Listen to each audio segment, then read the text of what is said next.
Our goal is to make this new kind of ethanol practical and competitive within 6 years. By applying the talent and technology of America, this country can dramatically improve our environment, move beyond a petroleum-based economy, and make our dependence on Middle Eastern oil a thing of the past. The president's call for greater diversity in energy sources, such as homegrown fuels like ethanol, to help power our cars and trucks was music to the ears of American automotive manufacturers like General Motors. GM plans to produce 400,000 flexible fuel engine vehicles this year, which are able to run on E85 ethanol or straight gas or any combination thereof. Well, what E85 means is 85% ethanol, 15% gasoline. So by the very nature, you're reducing your gasoline consumption by 85% if you run on E85.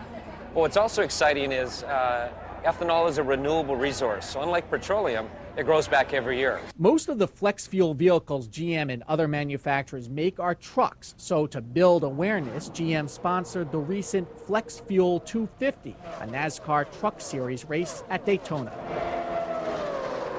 All biofuels will help us reduce our dependency on foreign oil. In today's climate, that's probably as important as you can get. But also the environment. We all want to do the right thing for the environment.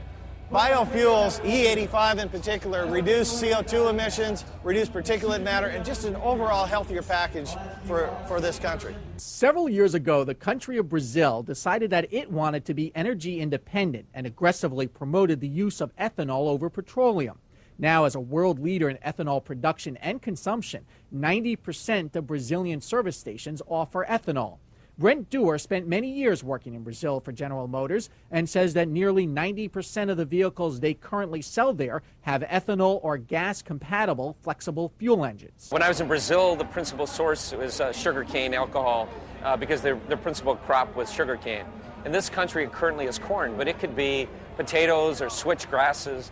And it's that ability to create ethanol from a cellulose base. And we need to get that production, which is some of the incentives that the government has talked about, and then build the gasoline infrastructure so consumers are not inconvenienced once they understand they want to go 85 capable. Currently, there are about 600 service stations in the U.S. that offer E85. Though that may not sound like a lot, it's nearly twice as many as 2 years ago. And many states and the federal government are rolling out incentives for more service stations to make E85 available. Automotive and energy companies stress that biofuels are just some of the alternative fuel sources that they hope will someday reduce our reliance on oil. If you're interested in learning more, check out livegreengoyellow.com. I'm Andrew Schmertz.